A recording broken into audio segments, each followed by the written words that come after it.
and welcome to Thrift Shop Biography. This is the one about Andre Agassi. Thank you for listening. Hello. Hello. This week we've been reading. Now this is a new one to me because you found it in the thrift shop.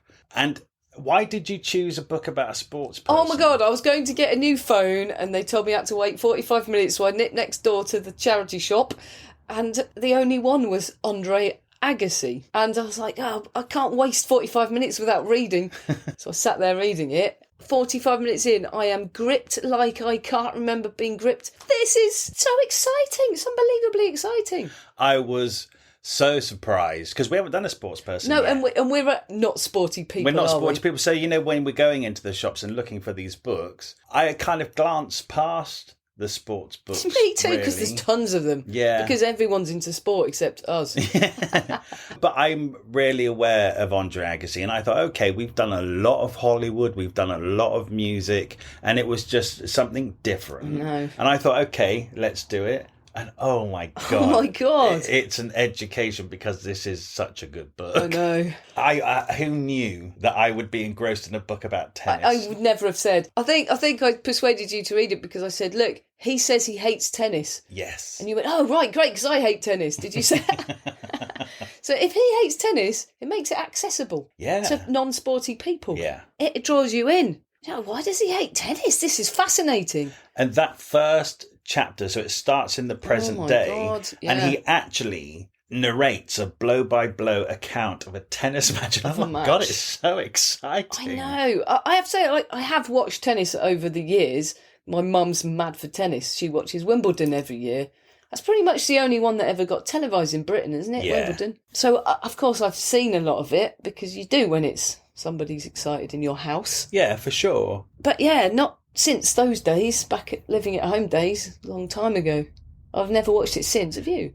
No, same. My sister had a massive crush on Agassi. Did she? Yeah, so I would just by osmosis watch a couple of Wimbledon finals. And I have to look, I always say I don't like sport, but do you know what? Like football, tennis, those World Cups and the Grand Slam finals, I mean, they are exciting. Yeah, you get drawn in. You can't not. But it doesn't mean I'm a fan. No. But okay, this blow-by-blow account, you're like inside the players. You actually get to feel what it's like to be a player rather than just to watch it. He's transported you into his brain and his body. Yeah. Oh my God, the body, the pain, the actual physical pain. You really feel it. He's got this spinal injury and he's reaching for this ball and he feels his back go and the agony of it. And then the other player's legs cramping and he knows they're cramping. So he'll work on that and try and make them stretch for the ball so he knows that'll hurt that bit that's hurting. Yeah. And that bloke's doing the same back to him.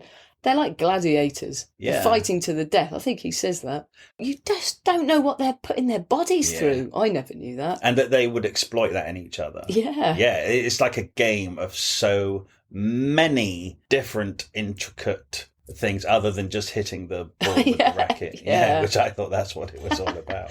It's amazing to read it as a book, as a story, and he takes us there, doesn't he? Yeah, there was so much more to this book. Shall we get it started? Mr. Andre Agassi. Yeah. Born in 1970 in Las Vegas, Nevada. That makes me feel so useless. Yeah, but he's more broken than us. Yeah, that's true. But we're more broke. So he has 3 older siblings? Yeah. All, it turns out, have kind of been coached by their terrible dad, their terrible monster of a dad. Well, the dad's a complex character. He had high hopes for his kids. That's an understatement. That's a massive understatement. But it sounds like he tried to make all of them tennis stars. Every single kid he had, before they were born, his ambition was for them to be tennis stars. Now, there's another dad like that, and it's the dad of the Williams sisters. King Dick. Yes, King Richard. That bloke also said his kids are going to be tennis stars before they were born. Right. Because I've watched that film. Yeah, so saying I don't know anything about tennis, I watched that, but I tell you what, that's the outside looking in. That film, you're watching it as an audience. This book, you're inside his brain and body. It's totally different. That's why books rule. Yeah. It is, isn't it? Yeah, yeah. Since we've been doing this podcast, I haven't watched Netflix once. Yeah, well, we don't have time anymore, do we?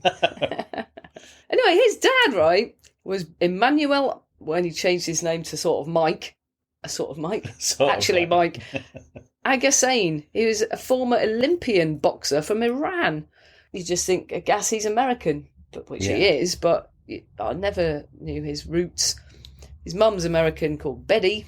Get more American than that. His dad's background is why he is like he is. And he had a really nasty mother, really bullied her son, to the point where if he'd done things wrong, she made him wear women's clothes to school, where he got even more bullied, and that's why he learned to fight. So, it's that classic thing, dad's bullied, so you just bully the next generation because it's all you know. I don't think that's a get-out clause for that man. Not, I think he's awful. Doesn't make it right, but it is an explanation. It's an explanation, yeah. So he did boxing for Iran in the Olympics. Yeah. And he went to 2 Olympics as a bantamweight. And then after the Second World War, the British and Americans came into Iran and they brought with them tennis. Yeah. And he sort of stumbled upon them in almost like a clearing, it feels like. Yeah. And he was like, what is this wonderful, amazing game? And he's so enamoured with them and the game, he ends up picking up the balls for them and then becomes a ball boy. And he's just absolutely in love with tennis. And when he emigrates to America, this is what he wants to do. And when his kids are little, he builds them a tennis court, which little Andre is overseeing and helping. And he says afterwards, I've realised I helped build my own prison. Yeah, I know. It's one of those child star stories, isn't it, where he doesn't have a childhood. He is forced to work his ass off. Do you know what? I even think this is a human rights issue. It's like you're born, your dad's decided you're going to be the world-conquering tennis player before you're born. So literally, from the minute... Well, he says even in his crib, his dad made him a mobile made out of tennis balls, and then he taped a ping-pong bat to his hand. And so he would go around hitting stuff, and his dad encouraged him to hit stuff. So even before he's like forming that's actually his insane. Thought, he's being encouraged to hold a bat and hit it. Yeah. So this young boy has no choice in what he wants to do in his life. And in fact, when he does show interest in other things like soccer, his dad goes and gets him and pulls him back and says, no, you're doing tennis. Yeah, I think that's because he injured his foot or something, and it's like, no, you can't do anything that will jeopardise. Yeah, and because he says how lonely tennis is. At least you're in a team in other sports. He says it's the loneliest sport there is, but I think that's not true. I think there's other lonely sports. Do you? Such as? Snooker. Snooker? There's no such thing in America as snooker as a sport, I don't think. Is there not? Well, it's not known of, but in Britain, obviously, it's a great sport. It's so I think it's weird that it's called a sport. Because people smoke and drink pints of beer when they're playing. Well, they used to. Yeah. Mind you, people used to smoke cigarettes half-time in the football, didn't they? Yeah, exactly. This is what I realised through this book as well, is that, like any sport, people just get better and better and better at it. Because, his dad built this machine that seemed like a monster. That sounds terrifying. Fired balls, so you have to return them, at 110 miles per hour. And he had to hit 2,500 every day before he was allowed to do anything else.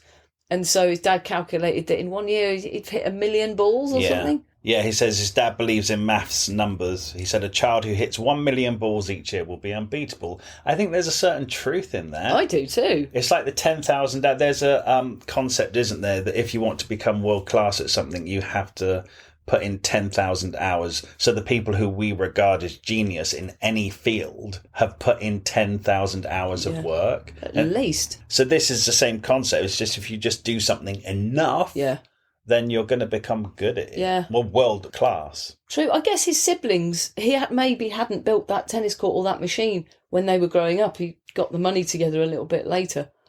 But anyway, my point is that by the time he's an adult years later and playing Pete Sampras, his serve is coming in at 138 miles per hour or something. All sports, everyone beats that record, and it almost becomes inhuman. Yeah. You can't understand how humans can ever better. Yeah, I know. It's like when people can run faster. It's just like, we've always been able to run since cavemen times. Why all of a sudden can we now run? And every year it's like a tenth of a second. Maybe Usain Bolt has been forced to sprint since he was born. Trainers taped to his little feet. whistle blown and off he goes all day, every day. That's the thing. There's a level of training from tiny ages. Yeah. Surely there's an actual peak reached, you'd think. You'd think. But that means that in another 5,000 years, somebody's going to be able to run 100 metres in like 3 seconds. Yeah. But it's not possible. It has to cap. Level out at some point. Unless more superhumans are bred. Maybe they're starting to breeding carefully. But you see, like mixing two champions, a Steffi Graf and an Andre Agassi might make this super tennis champion. Right. Although they're definitely discouraging their children. Yeah, that doesn't work because they don't want their kids to do it. They don't. But it would in theory. You could carefully breed superhumans to make superhumans. Oh, they'll be that's it. They'll be cloning sports stars in laboratories. Oh, my God. Anyway, where are we? Anyway, we did not learn this from that book. Right, his dad is not just a disciplinarian and somebody dead set on getting their kid to be the number one tennis player in the world. He's actually really nasty with it as well. You can be, positive reinforcement. You can be nurturing. You can be encouraging. Actually, his dad is none of those things. He does it through fear. Therefore, you have to ask, is it possible to make a world-class athlete through positive encouragement, or do you literally have to scare them into it? Because if you're nice to them, they're going to give up at some point because it's hard. So they have to be scared of giving up. But his dad just taunted him and belittled him and made him feel bad so much that, like, at the age of 10, it says something like, I don't even need my dad to do it anymore because I say it to myself. His voice is in his head. His dad had got to him at such a young age. Those were the messages in his own head. That's horrible. Poor little boy. I know. And what's really lovely is the friendships he forms. He really forms massive bonds with other men that actually sort of heal his heart a bit. Yeah. And they're really lovely, aren't they? His coaches and his trainers and stuff, there are a number of father figures in this book. All of them are much nicer than his dad. So much. They're nice people. Yeah. That's probably why he's still here, because the people he's met. And this first one was this kid called Perry, and they're only kids at this point. Anyway, it's a bit of a journey to get to be friends, but he's finally realises, I know. He says they're in like a fast food place, and this kid called Perry says to the bloke who works there, is this place open 24 hours? Yes. Is it open 7 days a week? Yes. Is it open every single day of the year? Yes. So why are there locks on the door? And this just blows Agassi's mind. And he's like, he sees things no one else sees. He thinks like me. Because he said he can't forget anything. He's got a real hyperactive brain. You'd have to have. If the balls are coming at you that fast, you got to think fast. But from that moment on, which is a lovely moment to realise this is your best friend, they really bond. And he's also got a domineering dad. And his dad's actually minted rich, which he doesn't find out for ages. Yeah. He really needs a friend. And Perry plays tennis as well, but in no way at the same level. But he's got someone he can really talk to. And his brother as well. He shares a room with his brother, who spends all Philly. He spends all his time upside down trying to grow his hair back. When they're going to bed, he spends hours upside down. Hair loss is a theme. Yeah. I wonder if that's why his dad is so angry. Because his dad's angry about something. His dad obviously has premature hair loss too. Yeah. Well, that and having to wear girls' clothes to school because your mum's a bitch. Every solid friend he makes are with him all of his life. Yeah. It's lovely. His brother's really, really nice. Well, the brother is lovely, but I tell you what, the relationship between the dad and the brother, because obviously Philly is older than Andre, and obviously his dad at some point wanted Philly to be the number one tennis player in the world, and it didn't quite work out. I kind of get that Andre's dad tried to train Philly and both of his sisters into tennis players. Didn't quite work out with all three of them. So Andre is like the last chance saloon, which is why he really treats him so hard, because it's his last chance of having a kid. Yeah, and poor Philly has got this real sense of failure about himself. Oh my God, but then there's that bit where Philly, when they're 12 or 13 and Philly is saying in front of the dad, oh, I'll just become a robot then. I'll just do whatever you tell me. I'll keep my mouth shut. And his dad goes, Jesus Christ, he's finally got it. Yeah. And what an arsehole to say that to your young teenage son. And mind you, it's probably nothing compared to what he'd done to him before. Exactly. But anyway, at least he's got these people. So he gets sent. He's doing junior tournaments by the time he's 12. He actually goes to Australia to do some. But then the parents find that they see it on a programme on telly. There's a place called the Bollettieri. Yeah. Bollettieri Academy. Yeah. Bollettieri, same to you. Academy in Florida, which is like a boot camp. He also says it's like prison. It's tennis prison, basically. And they're all in bunk beds and they wake up at this time, do this exercise. They have to get on a bus and get trooped out to some school, do 4 hours of schooling or whatever, get trooped back and then play tennis all afternoon into the night. They get 1 hour of their own time. And it's brutal. He's scared. It's miserable, basically, isn't it? It's interesting. I thought that his dad, literally every waking hour, has trained Andre for like 10 years. And then at some point, his dad realised he can't take him any further. And so he finds a Bollettieri Academy and he sends him there. And Andre actually says, because he hates his dad, I mean, he hates tennis. Yeah. But he says when he went to the Bollettieri Academy, he said he actually missed his dad. Yeah. And he felt like it was a betrayal that he was being sent away. That poor little boy, honestly, he's so... That's that syndrome thing. Stockholm Syndrome. That's the one.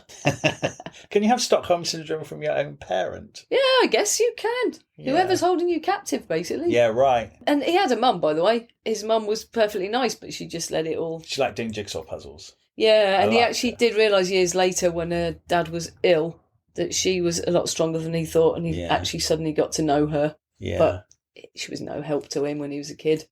Gosh, Andre saw, when Andre was like 8, he saw his dad beat up a trucker because there was some road rage, and he just knocked him out and left him in the road. Oh, knocked him absolutely out cold. Well, he's a bloody boxer, wasn't he? Yeah. Yeah, left him in the road where he could have been run over. Yeah. And he says he often thinks, because as they pulled away, he looked back and just saw this trucker lying in the road, and it stays with him. Every time he thinks of crossing his dad, he pictures that trucker and goes, I can't cross But it him. also makes him really, really nervous when he's out and about and with other tennis people and other tennis dads. If his dad like starts talking to someone and Andre can see it maybe escalating into a fight, it's terrifying for like a 10-year-old to be around a person like that.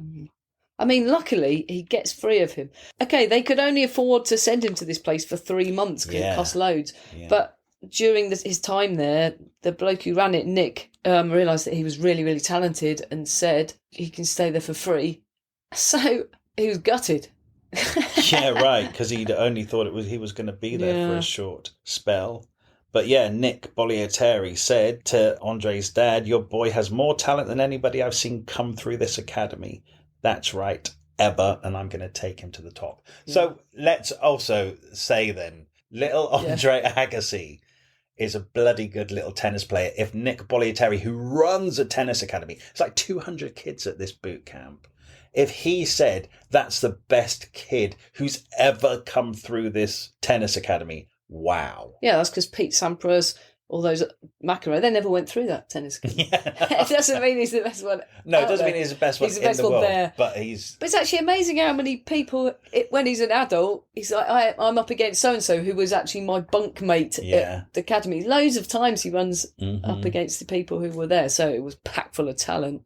All right, so then there's this incident. He manages to wangle. Oh, by the way, he's already been rebelling because he hates his place. He's had his ears pierced. He's had a mohawk. He's trying to express himself because he feels like such a prisoner. The only thing he's got is his body and his clothes to actually be an individual, to find out who he is. He doesn't know who he is. So he starts becoming a bit of a punk. And he's kind of lawless. He kind of is challenging everyone to chuck him out. He doesn't want it. Yeah. He sort of drops a hint with this trainer that, this bloke's a real threat back home in Vegas, a great tennis player, Perry.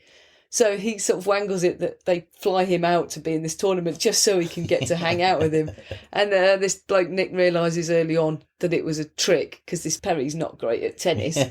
But he gets to hang out with him and they go to the fair one day and they try and win this giant panda and this throwing the hoops and it's just all rigged against them. So they work out, get that woman talking over there, and Perry runs around and just places the hoops over and runs back and the woman kind of knows, but she can't prove it. So they get this giant panda.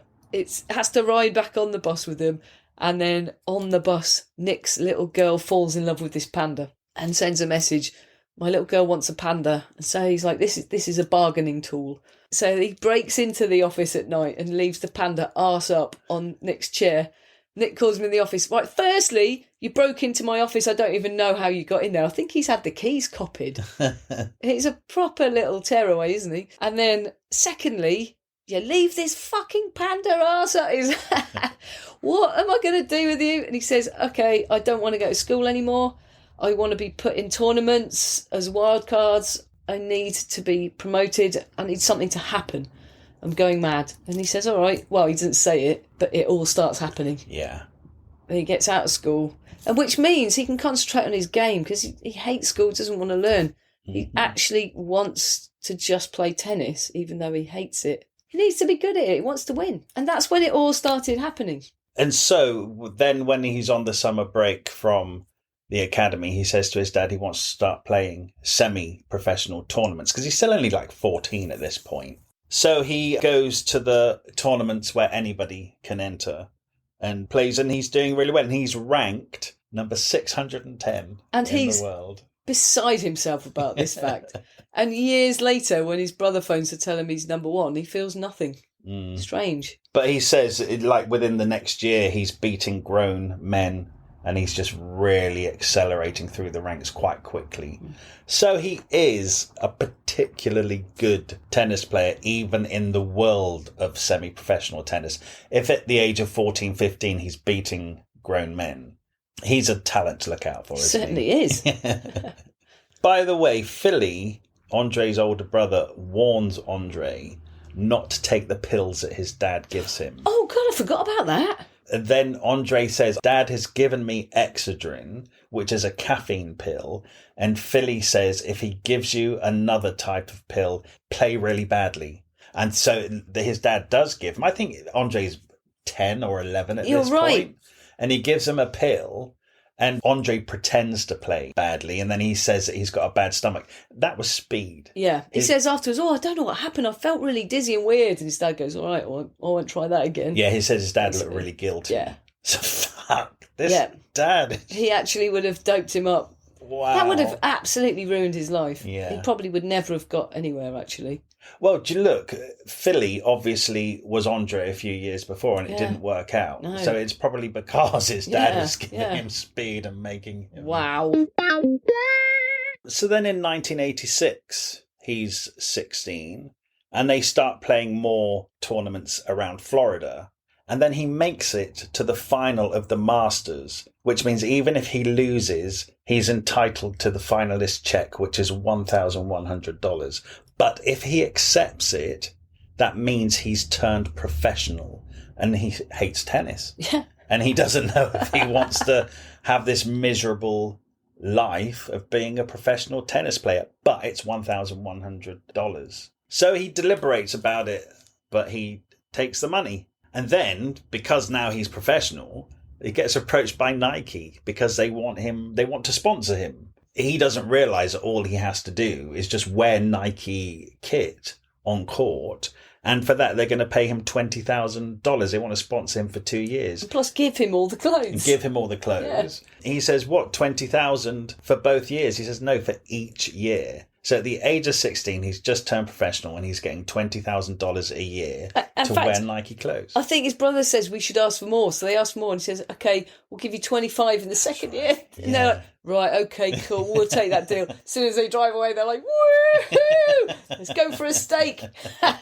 But what's interesting about that, they were very excited about having that much money. I mean, they'd never seen that much money. But then he says, I'm broke. And the reason being they travel around so much to tournaments. And he doesn't just go on his own. He has his brother and his dad. So it quite quickly goes burns through it, Yeah, on airfares. Just flights and hotels, You can see how it would happen. And if you're not winning, you're not getting any more coming in. Yeah. In fact, it's amazing he got that money because he actually needed it to make it to all those places. But he says his first tournament as a pro is in New York and he reaches the final but loses. But you see, if he'd have won that, he'd have got $100,000. Yeah. So he's upped his game into the professional league, which means, okay, it costs a lot of money to be a professional tennis player. But if you win, then you're getting into mega bucks. That's right. And he's still only 16. Yeah, amazing, isn't it? And around this time, he smashes a return of John McEnroe's, who misses it. But when he's interviewed afterwards, he went, that was so fast I didn't even see it. And that made the headlines. Yeah. And everyone started having heard of this man then. Really got him noticed. So he kind of got a seal of approval by John McEnroe, who at that point, mid-80s, is probably the most famous tennis player on the planet. So that then pricks up people's interest in him in the press and stuff. Who is this young kid who looks like he's going to be the next big tennis player? Yeah, but they love to hate him. Yeah, they forever. do. Only, I think, right up until he won Wimbledon, they still love to hate him.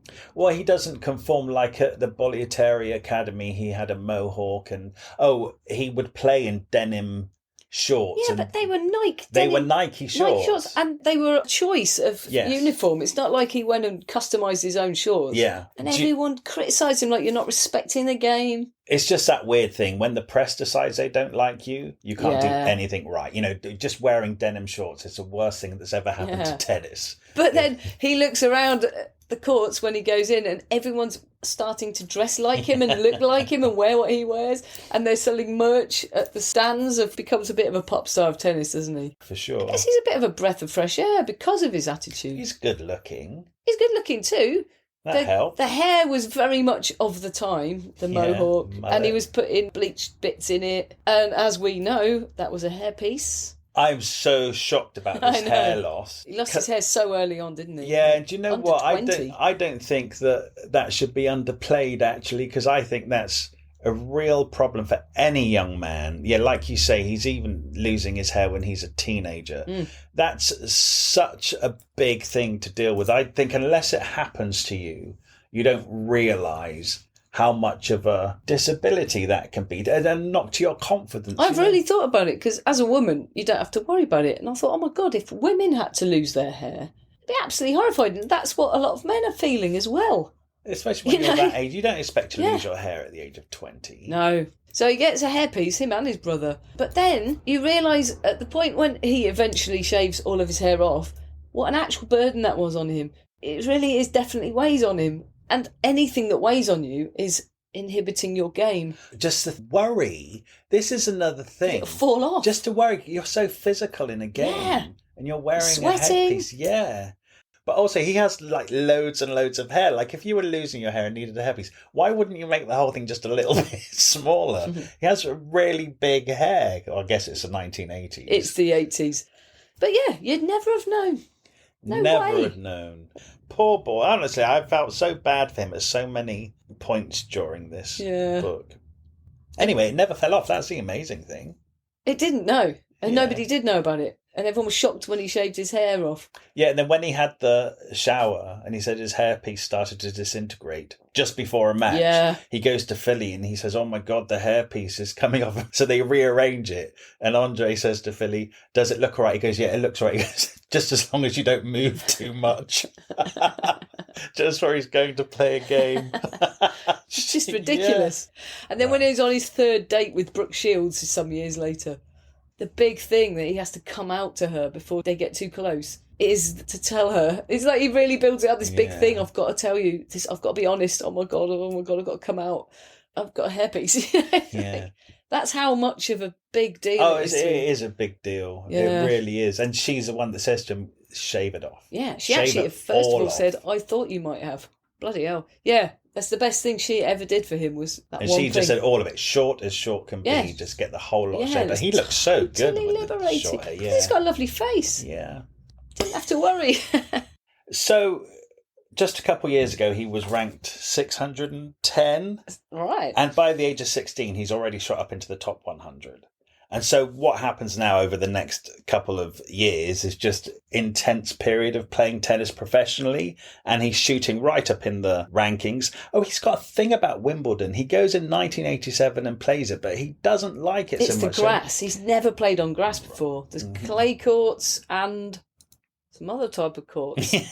But he's never played grass. They don't have it in America, it seems. Yeah, they have no grass in America. No, they don't have grass. And so the ball goes all over the shop in a different manner. It's nuts, isn't it? There's so many elements. Oh, so many elements. So what? Now you've got to train on grass, clay and whatever else. Even like the strings on your racket. There's loads about the strings. Yeah. Who knew? And then he gets his different racket and oh my God, there's so much stuff. He has a crisis of confidence, one, because he has a spate of losing. And so he just completely loses it. He empties all of his racket. He goes down to an area where the homeless people are. Rackets to the homeless. And his rackets, which are worth thousands of dollars. Useless to them. He gives them, yeah.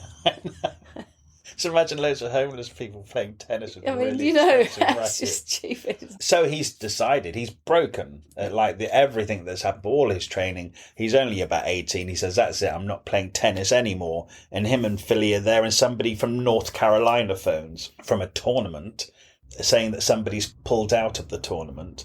And does Agassi want to go and take the place? But he's already decided that he's not going to play tennis anymore. But him and Philly realise they have no money. So what are they going to do for money? And the tennis tournament says they'll guarantee him $2,000 if he goes. And then Philly agrees, well, it would be nice if we're going to walk away from tennis. We need a bit of cash. So let's go and play that tournament. Andre says, okay, one last tournament. He does really well there, which kind of gets things going again. He has to get some new rackets. Yeah. Right. So the next thing he does is he realises he needs strength. He hasn't worked on that enough. So he gets an ex-army trainer, Lenny, who makes him run up and down the hill in Las Vegas. And then one time they go up there and there's this Native American who's up there killing rattlesnakes. He said he kills about 10 a day. And he says, you've been running up and down this hill and you haven't been bitten yet. The odds are against that. And he's like, I could have spat in his trainer's face. I was so angry. When he finally meets this bloke Gil, who is the father, almost the love of his life, really. Yeah. Absolute male bonding, total love between these two men.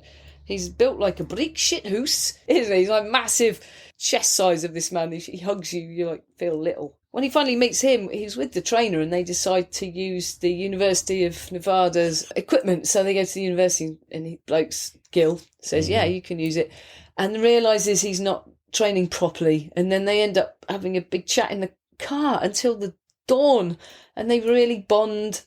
And he's like, I'll train you. I'll take you on in my spare time. And eventually he says, can you be with me all the time? Yeah. I need you. Because he's so wise about not just training, but about your mental strength, food, when to eat, what to eat. He ends up building his own gym in his house that actually trains muscles but avoids the muscles that he's got problems with, like the certain bits of the back. So he actually customises this gym. Yes. It's perfect for him. It's the best thing could have ever happened. Yeah. To actually win, you don't just need skill, blah, blah, you need the right people on your team, clearly.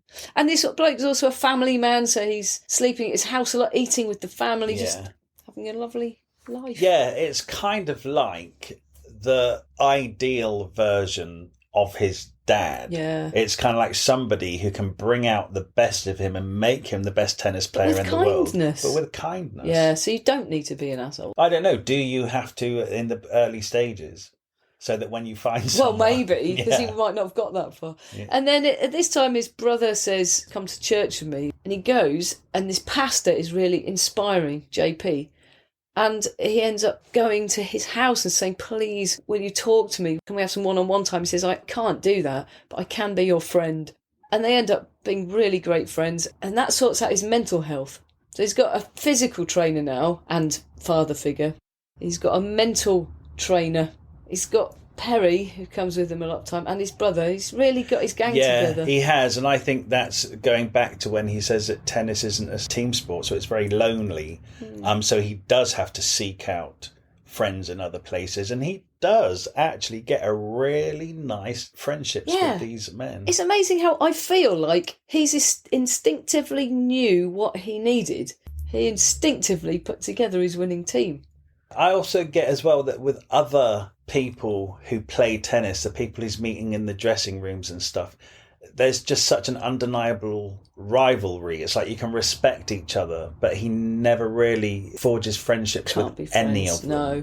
And that's a shame, really, because he does say sometimes when he's playing with people, especially when he was a young boy, the person he'd be playing against, he'd say, God, he plays exactly the same as me. I bet his dad is the same as my dad. Yeah, it's such a shame that they couldn't be friends, you know. But but they couldn't. He took Pete Sampras to Broadway to see Brooke Shields in Grease. Yeah. He sat there totally uncomfortable, hating it.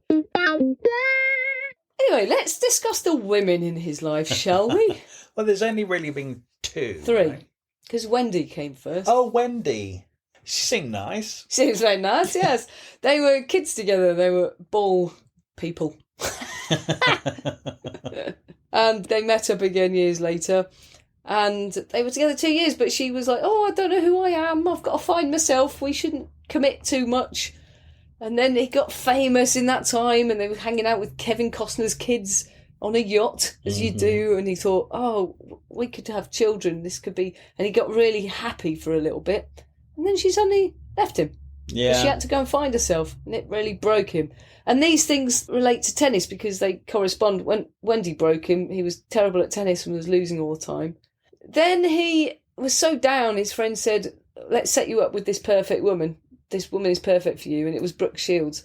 They really set him up. Do you know who the friend was? This actually sounds like... It wasn't Barbara Streisand, was it? No. Oh, but that's weird. That's another one of his women. Let's talk about Barbara Streisand for a minute. Yeah, let's talk about that. Was that just a friendship? He says it was a very close friendship, but... They were shagging, right? I think they were. Yeah.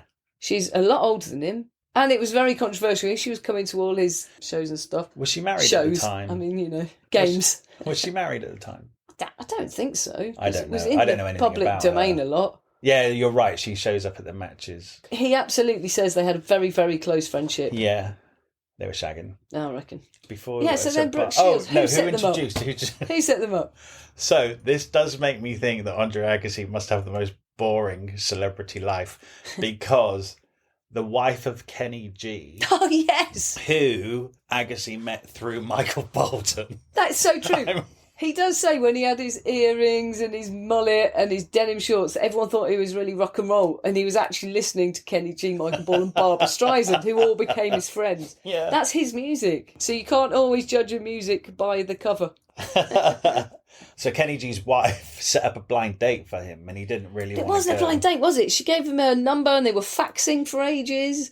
And then phone calls. They got to know each other quite a lot before they actually went on a date. Faxing thing is a sign of the times because Matthew Perry, when he first got Julia Roberts on his radar, they were faxing each other. And not even talking about Phil Collins and his fax history. Oh, yes. So faxing was a very legitimate form of communication. Facts of life.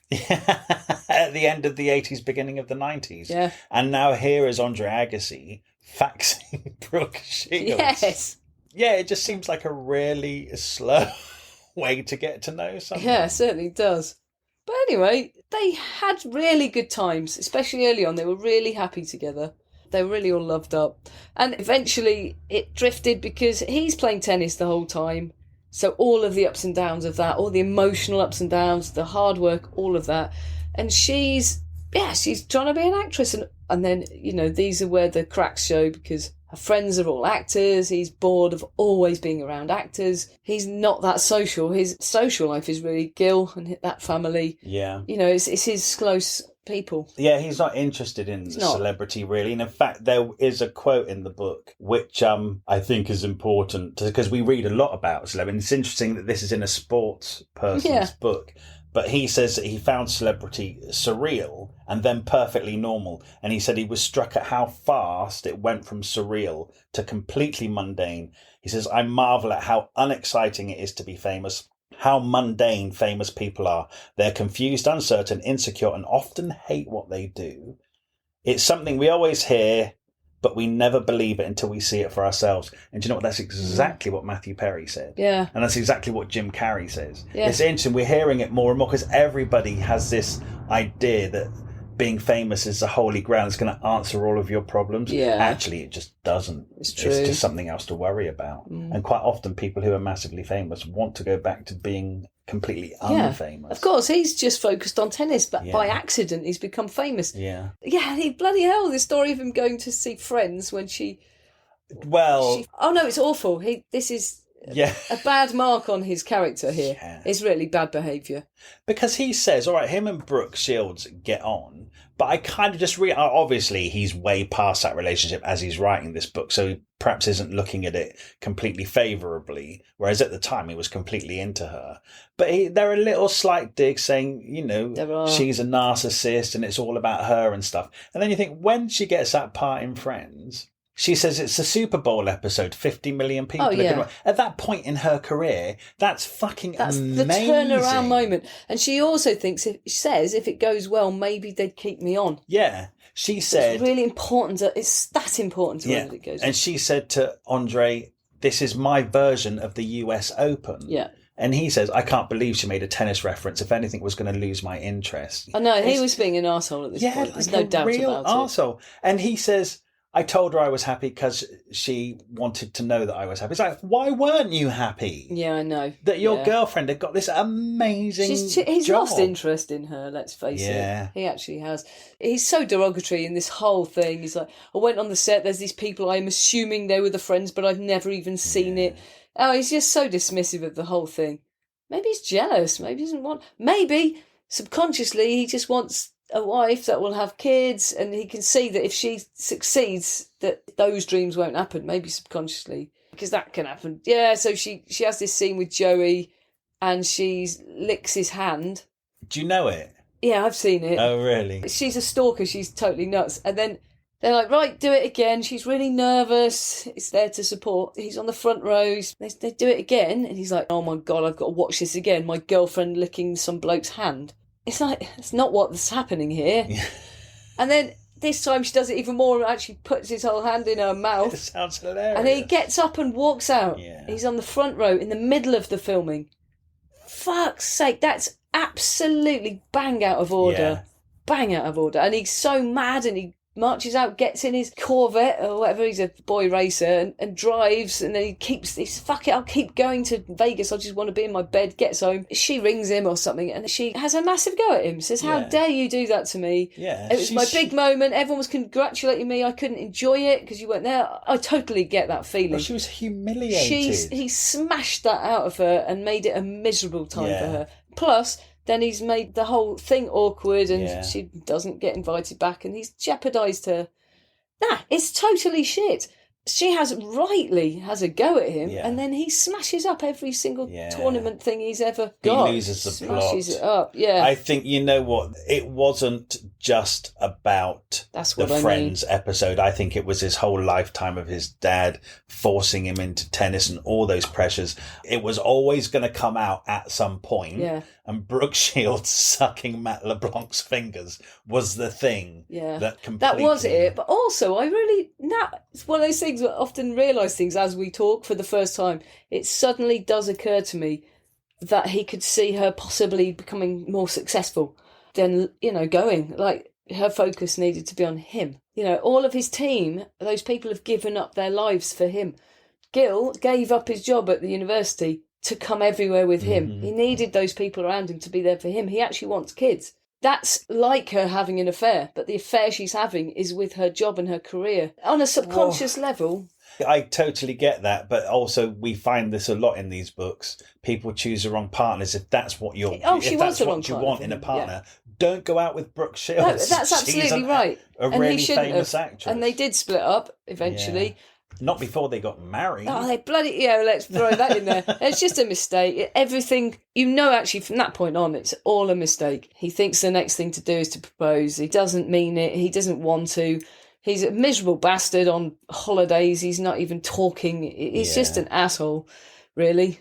And when they eventually split up after they've got married, he's just walking it through. He's acting the part, and so she ends it, and straight away he's pursuing Steffi Graf, who he's always had a crush on his whole life. Well, we've completely skipped past him winning Wimbledon for the first time. Because we're doing a little chapter on the women of his life. Okay. A little section of the women. Okay. Because this is his love life, and we can just wrap it up. Instead of being chronological. Yeah. He then goes out with Steffi Graf, who he wins over with quite a bit of work. And that's the right person for him. That's somebody who gets tennis, she gets all the pressures, she actually gets the game so they can play together, which is lovely.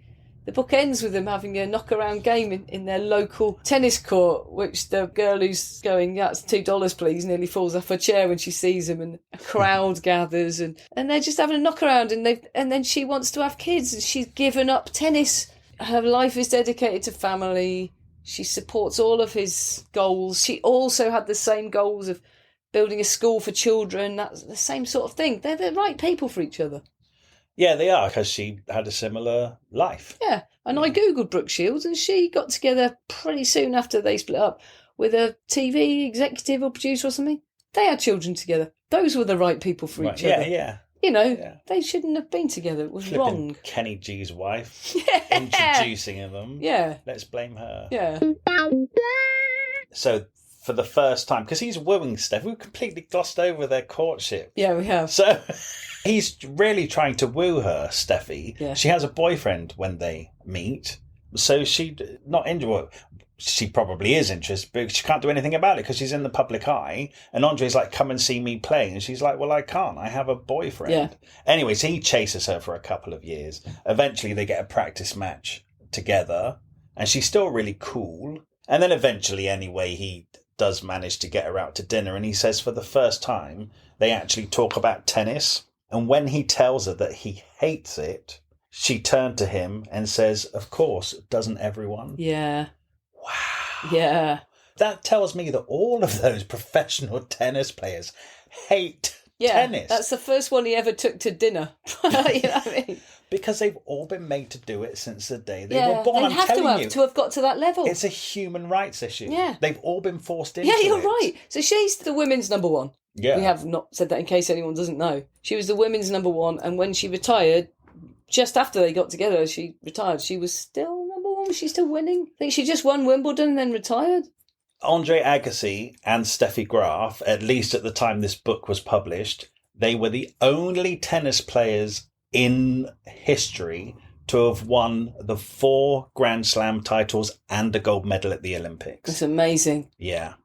So, and now they're together. Yeah. So they really do have a similar lived experience. Yeah. And then they had beautiful kids. Kids are gorgeous. Who are never going to play tennis. They hope. Got to keep an eye on that. Actually, that's an interesting fact because their kids will look up to them and might want to play tennis. Yeah. That's going to present them with a dilemma. Well, then, oh, God. No, because it will be too late. Once the kids have realised they want to play tennis at the age of 3, it's too late to be because you didn't have a bat strapped to your baby hand. Bloody hell. Oh, my God. Yeah, so that all happened. That's the love life. Right, meanwhile, back in 1992, he won his first Wimbledon. Yeah, that was his first big win of anything. He won loads of tennis. He basically won loads of tennis. Yeah, firstly he won Wimbledon and he was absolutely amazed by how happy he was because he didn't think he cared. He was really teared up. And then he phoned his dad and his dad went, well, you should never have let that one bit go. And he was like, really? And then he realised his dad wasn't speaking and he's like, what is wrong with my dad? And then he realised his dad was crying. It's like, that's as much as he ever got to a pat on the back, isn't it? As near as he got. Yeah, he wins Wimbledon, and then he does start to win. It's amazing, when he goes out with Brooke Shields, he gets that last missing piece, and he starts winning a lot of stuff. As the relationship disintegrates, he starts losing. When she leaves him, he starts losing. Then his assistant gets him onto crystal meth, and he takes about 6 months off, and he's off his bloody face. When he talks about drugs in this book, he's not very forthcoming about them. He mentions them. I wondered whether he was doing more than what he says. Maybe. The first time he does it, he says he felt this amazing feeling of not caring about anything. And he absolutely loved it. It's the happiest he's ever been. And then he cleaned the house from top to bottom and tidied everything. And then he does talk about getting onto a spiral and taking a lot of time out. After Wimbledon, Nick leaves, his trainer. He says he wants time to move on. So he feels a bit dumped at that exact point. Brooks dumped him and Nick dumps him. And his brother says, look, you need a new trainer. You need a tennis player who actually can really guide you. And this bloke, Brad Gilbert, he says was a bit of a dodgy player. He'd do trick shots and all that, but he was good. And he's 32. He's about to retire. So they set up a meeting with him. He says, right, I want you to tell me what's wrong with my game. And he goes, really? Do you really want me to? Well, okay, this is what's wrong. You're doing this, you're doing that. Every single shot you're trying to make perfect. You're going for every single one. You don't have to make every shot perfect. You should let some go. Don't worry if that one wasn't perfect. But then nail him in that one, and he basically breaks down his game for about half an hour. And he sat there absolutely gobsmacked, because obviously no one's ever talked to him like this. But he agrees on every point. He went, this is our man.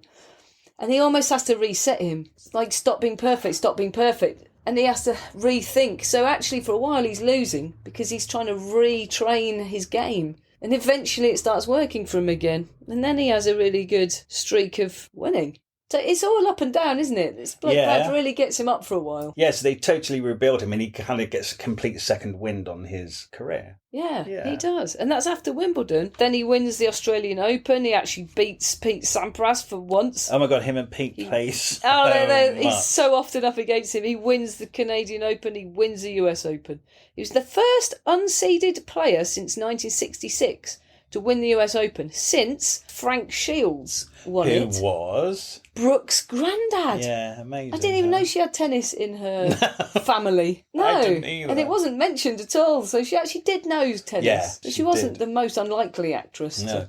The fact he was unseeded shows how much his career tanked in the meantime to come back and be unseeded and win a tournament. But he is skipping a lot of tournaments. Some more committed tennis players would never skip Wimbledon, and he's skipping it a lot. And then went to really sort of lower places, ordinary games, played more ordinary people to practice building up his new game. Yeah. Yeah, he kind of broke it to make it, sort of. Yeah. Really interesting. He'd do whatever it takes, and he really believed in this bloke Brad. And when he won one of these tournaments, I can't remember which one, and he looked and he saw Brad's just pure joy at his win, he knew he was really on his side. It was really cool. And then, like in the mid-90s, he goes off to play the Olympics. Yeah. And he wins, and he gets a gold medal, and he says it's like one of the proudest moments of his life. Yeah. I didn't know they played tennis in the Olympics. I didn't either. Yeah. Why would we know Why would we don't know anything? We know so much about sport. What are the Olympics? Do they play all the sports in the Olympics? I don't know. I don't think they play snooker in the Olympics. They don't. Well, snooker's not a sport. Stop it!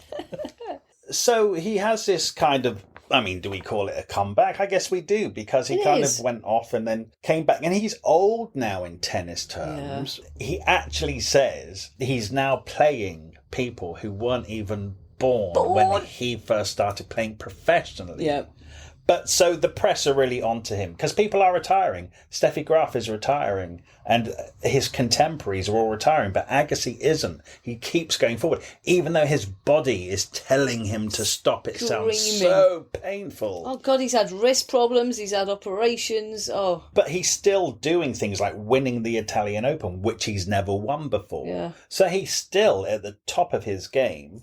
He's the oldest player in 31 years to win a slam, and on his 33rd birthday he's the oldest player to ever be ranked number one. Amazing. That is amazing. When you think about how fit all of these young 18-year-olds are. Do you know what? I think if you don't play professional tennis, I actually don't think you know how painful it is. It's just like if you've got a ball coming at you at 130 miles an hour and then you have to return that. Right. Just the shock on your arm and your hand. I mean, if that came towards me and I put a tennis racket out, it probably would break my arm. It probably would. Oh, I like what he says about Boris Becker. He says that he'd worked out Becker's trick. No, it's like a tick. Because they often try and trick each other with where they're going to aim the serve. Because you can't return it unless you kind of know or guess which way it's going. But he, at the very last minute when he chucks the ball in the air, his tongue points. That's amazing. Towards the direction he's actually going to do it in. And he's sussed that out. Yeah. And it works. He can preempt it every time. One thing that blew my mind with this book was how good his eyesight must be. Because he would often, when he's playing someone, he said they were going to lose this next shot. I could see it in their eyes. Yeah, right. And you think, how? That's actually, that's really a distance away from each other. The psychology of it, though, it's amazing, the psychology. That's what sets world-class players apart. It's not just the skill of the game, and it's knowing when to play what shot, reading the player, like you said right at the beginning, knowing if they're going into a cramp, how to take advantage of that cramp and make it worse for the other player. There's so many things to consider. Or if, like, psychologically, you can see that they're suddenly thinking they might not win. And so you have to act more confident to make them believe that you think you will, because that will mentally break them. Same as snooker. The The only sport I know anything about. It must just be all sports. If it's one person on one person, there is an element of mental tennis, as we say. You know, actually seeing when somebody's breaking mentally, or when they think the goal's in sight. That can sometimes bring someone down.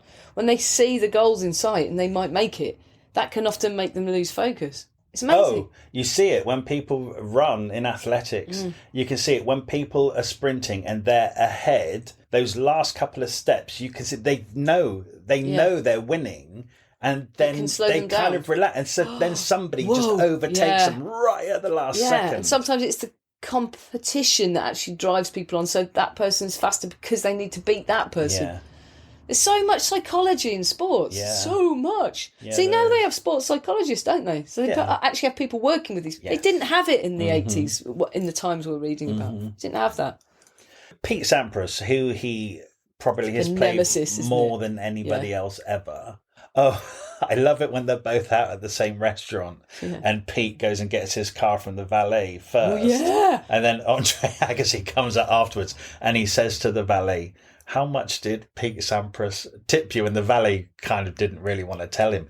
But he said that Pete Sampras, who is worth millions, like multi-millions at this point, Pete Sampras tipped the valet $1. But he actually said when he handed that dollar over, he says, make sure this goes to the person who actually brought the car around. Shocking. Wow. Writing that in the book is the worst thing he could have possibly said about Pete Sampras. They're never going to be friends, but luckily they never have to play each other again. Yeah. The other part of it was when he becomes world number one, he says it doesn't mean so much because he knows Pete Sampras is better. Because he is better. He's got a better serve. He's just a better player. Then Pete Sampras retires because he knows it's time for him to give up his game. Andre Agassi keeps going forward, and he actually said when Pete Sampras retired, it made him really sad because Agassi is like, I'm the last one from my generation standing. I'm going to fight. And even Gil says to Agassi at that point, come on, it's time to give up. It's weird for somebody who hates tennis and for somebody who had such a hard time with it. Oh, he said he didn't want to make the choice to retire. He only retired when he knew he couldn't play tennis any longer. So basically when his body was so entirely broken, he couldn't play another. And that's what happened. He gave up when his body told him that he couldn't play tennis anymore. So no regrets. And luckily he'd always channeled all of his money and time and enthusiasm into opening a big school. Yeah. So he has something to focus on. Plus, he's got a wife and kids, and he's pretty happy. Yeah, I just think the pairing of Agassi and Steffi Graf, it just seems so perfect. It's just right. She understands. They just seem very happy together. I think it's the best possible outcome for either of them, actually, even though if their families can't get together, because when Steffi's dad met Andre's dad, they ripped their shirts off and squared up to each other. I think they were kind of was a mirror image of each other meeting. That's so funny. So other than family barbecues, I think Andre and Steffi Graf have a really nice life. It's a happy ending. Yeah, good. Well, story so far anyway. We'll keep an eye on them. Hey, match set love. Ooh! No. I'm not going to put that in. That's rubbish. You have to. Thank you so much for listening to this episode of Thrift Shop Biography. We love making this podcast and we're absolutely thrilled that so many of you are already listening. We're new to this and you could really help us out by leaving us a review somewhere, wherever you listen to this podcast. And if you could share us, tell your friends about us or drop some links on social media. We have a Facebook page called Thrift Shop Biography. So make sure you come over there to hear about the episodes first and what else we're up to. Okay, see you next week. And if you're new here, there are loads more episodes now to go and listen in the back catalogue. So make sure you go and enjoy them. Okay, thank you very much.